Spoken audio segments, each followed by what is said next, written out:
നമസ്കാരം. Tarot spiritual ഹീലിംഗിലേക്ക് എല്ലാവർക്കും സ്വാഗതം. അപ്പോൾ നമ്മൾ ഇന്ന് നോക്കുന്നത് നിങ്ങളുടെ പേഴ്സന്റെ current energy എന്താണെന്നുള്ളതാണ്.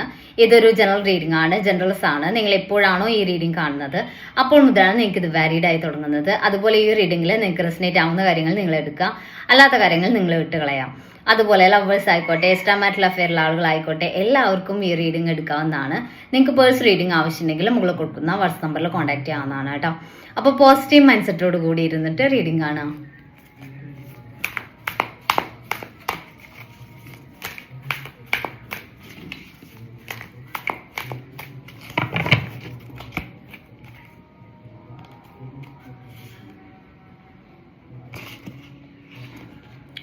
Five of cups എനർജിയാണ്. ഇവിടെ നിങ്ങളുടെ പേഴ്സൺ ഇപ്പം നിങ്ങൾ തമ്മിൽ അകൽച്ചയിലാണെങ്കിൽ അവർ വിഷമിച്ചിരിക്കുന്ന സിറ്റുവേഷൻ ആണ്, നിങ്ങളെ മിസ് ചെയ്യുന്ന ഒരു സിറ്റുവേഷനിലാണ് നിൽക്കുന്നതെന്നുള്ളതാണ്. അവരുടെ ചുറ്റിനുള്ള മറ്റ് സന്തോഷങ്ങളിലൊന്നും അവർക്ക് പങ്കുകൊള്ളാൻ പറ്റാതെ, അല്ലെങ്കിൽ അത്രയും പെയിൻഫുൾ ആയിട്ടാണ് അവർ നിൽക്കുന്നതെന്നുള്ളതാണ്. എന്തൊക്കെയോ അവരുടെ ലൈഫിൽ നിന്നും അവർക്ക് നഷ്ടപ്പെട്ടതായിട്ട് ഫീൽ ചെയ്യുന്നുണ്ട്. അവരുടെ ലൈഫിൽ അവർക്ക് സന്തോഷത്തോടെ ഇരിക്കാൻ പറ്റുന്നില്ല എന്നുള്ളതാണ്. അവരെ ഒറ്റയ്ക്കായ പോലെ ഒരു ഫീലിംഗ് ആണ് അവർക്ക് എപ്പോഴും തോന്നുന്നത് എന്നുള്ളതാണ് കാണിക്കുന്നത് കേട്ടോ. ടു ഓഫ് പെന്റിക്കിൾസ് എനർജിയാണ്. ഇവിടെ നല്ലൊരു കൺഫ്യൂഷൻ ആണ് അവർക്കുള്ളത് എന്നുള്ളതാണ്. അവർ റിലേഷന്റെ കാര്യത്തിൽ മുൻപ് ഉണ്ടായിട്ടുള്ള പ്രശ്നങ്ങളോട്ടൊക്കെ ഫോക്കസ് ചെയ്യുന്നുണ്ട്. അതായത് നിങ്ങൾ തമ്മിൽ പ്രശ്നങ്ങൾ ഉണ്ടായിട്ടുണ്ടെങ്കിൽ ആ പ്രശ്നങ്ങളെ അവർ വീണ്ടും വീണ്ടും ആലോചിക്കുന്ന ഒരു ഓവർ തിങ്ക് ചെയ്തുകൊണ്ടിരിക്കുന്നുണ്ട് എന്നുള്ളതാണ്. അപ്പം ഇനിയും മുന്നോട്ടും ഇതുപോലെ പ്രശ്നങ്ങളാവോ, മുന്നോട്ടും ഇഷ്യൂസ് ഉണ്ടാവോ എന്നുള്ളൊരു പേടിയിലാണ് അവരിപ്പോൾ നിൽക്കുന്നത് എന്നുള്ളതാണ് കാണിക്കുന്നത്. അപ്പോൾ ഒരു കൺഫ്യൂഷൻ ഉണ്ട്, ഇതിനി ഫ്യൂച്ചറിസ്റ്റിക് ആയിട്ടുള്ള ഈ റിലേഷൻ കൊണ്ടുപോകണോ, ഇനിയും പഴയ പോലെ പ്രശ്നങ്ങളാവോ എന്നുള്ളൊരു വേദനയിൽ അല്ലെങ്കിൽ അങ്ങനെ ഒരു കൺഫ്യൂഷനിൽ നിൽക്കുന്ന എനർജിയാണ് കാണിക്കുന്നത് കേട്ടോ. ഫൈവ് ഓഫ് വാൻസ് എനർജിയാണ്. ഇവിടെ നിങ്ങൾ തമ്മിൽ കൺഫ്യൂഷൻ ഉണ്ടാവാം, സംസാരം ഉണ്ടാവാം, വഴക്കുണ്ടാവാം. അങ്ങനെ വഴക്കും പ്രശ്നങ്ങളൊക്കെ ഈ റിലേഷനിൽ നിങ്ങളുടെ പേഴ്സൺ അതിൻ്റെ ഒരു മാനസിക സ്ട്രെസ് മാനസികമായിട്ട് ഒരുപാട് സ്ട്രെസ് അനുഭവിക്കുന്നുണ്ട് എന്നുള്ളതാണ്. അപ്പം ഈ ഒരു വഴക്കിന്റെ പേരിൽ അവർ ഒരുപാട് വേദനിക്കുന്നുണ്ട്. നിങ്ങൾ തമ്മിൽ വഴക്കുണ്ടാവുമ്പോൾ അവർ വേദനിക്കുന്നുണ്ട് എന്നുള്ളതാണ്. ഇനിയും മുന്നോട്ട് ഈ റിലേഷനിൽ വഴക്കുകൾ ഉണ്ടാവുന്നത് അല്ലെങ്കിൽ പ്രശ്നങ്ങൾ ഉണ്ടാവുന്നത് അവർക്ക് സഹിക്കാൻ പറ്റില്ല എന്നുള്ളതാണ് കാണിക്കുന്നത് കേട്ടോ. ചിലപ്പം അവരുടെ ഭാഗത്തുള്ള മിസ്റ്റേക്ക് കൊണ്ട് ആയിരിക്കാം നിങ്ങൾ തമ്മിൽ വഴക്കുണ്ടാവുന്നത്. പക്ഷെ അതൊക്കെ അവർക്ക് ഭയങ്കര പെയിൻ ആയിട്ടാണ് ഫീൽ ചെയ്യുന്നത്. എപ്പോഴും വഴക്കുണ്ടാവുന്നതൊക്കെ അവർക്കൊരു പേടി ഉണ്ടാക്കുന്നുണ്ട്. ചിലപ്പോൾ അവരുടെ മുന്നേ അവരൊരു റിലേഷനിൽ നിന്നിട്ട് ആ റിലേഷനിൽ നിന്ന് ഇതുപോലെ വഴക്കും പ്രശ്നങ്ങളും ഒക്കെ അവർ ഫേസ് ചെയ്തിട്ട് ഇപ്പോൾ ഈ റിലേഷനിൽ ആ ഒരു സിറ്റുവേഷൻ വീണ്ടും റീക്രിയേറ്റ് ചെയ്യുന്നുണ്ടോ, അല്ലെങ്കിൽ അതുപോലുള്ള സിറ്റുവേഷൻസ് ഉണ്ടാവോ എന്നുള്ളൊരു പേടിയായിരിക്കാം. അപ്പൊ അങ്ങനെ ഒരു പെയിൻ നിങ്ങളുടെ പേഴ്സൺ ഇപ്പം അനുഭവിക്കുന്നതായിട്ടാണ് കാണുന്നത് കേട്ടോ.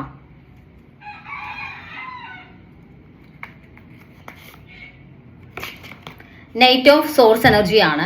ഇവിടെ ഇനിയിപ്പം പ്രശ്നങ്ങളൊക്കെ ആണെങ്കിലും അവർ ഈ റിലേഷന് വേണ്ടി ഒരു ആക്ഷൻ എടുക്കാൻ തയ്യാറാണെന്നാണ് കാണിക്കുന്നത്. അവർ ഉറപ്പായിട്ടും ഒരു ആക്ഷൻ എടുക്കും, ഈ റിലേഷനോട് തിരികെ വരും തന്നെയാണ് കാണുന്നത് കേട്ടോ. അപ്പോൾ പ്രശ്നങ്ങളൊക്കെ ഉണ്ടെങ്കിലും ഇനി അതിനെ ഫേസ് ചെയ്യാം.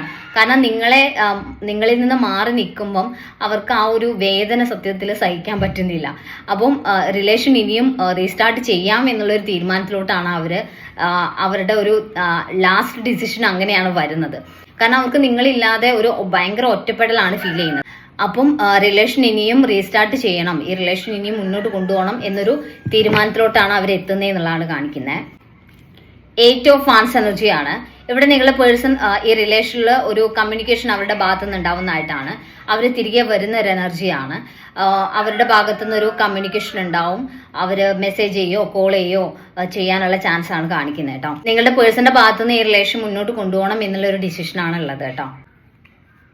അപ്പോൾ നമുക്ക് മെസ്സേജ് കാർഡ് കൂടി നോക്കാം.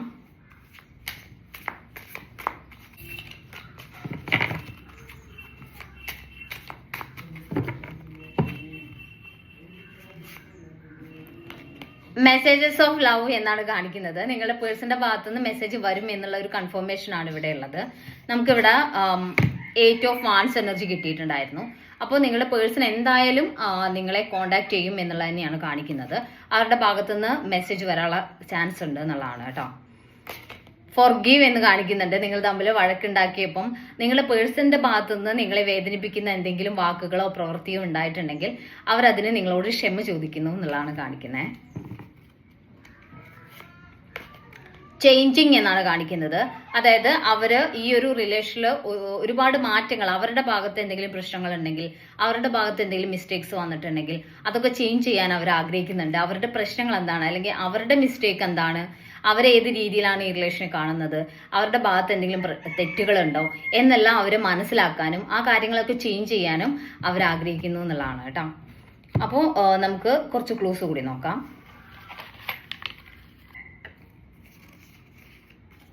Ernakulam, April, Uthram, Thiruvananthapuram, Kannur, Uthradam, November, letter Y, December, letter M, letter B, letter R, Pooruttathi, June, Bharani, 2000, Kottayam, 1998. അപ്പോൾ നിങ്ങൾക്ക് ഈ ഒരു റീഡിംഗ് ഇഷ്ടമാണെന്ന് വിചാരിക്കുന്നു. Thank U.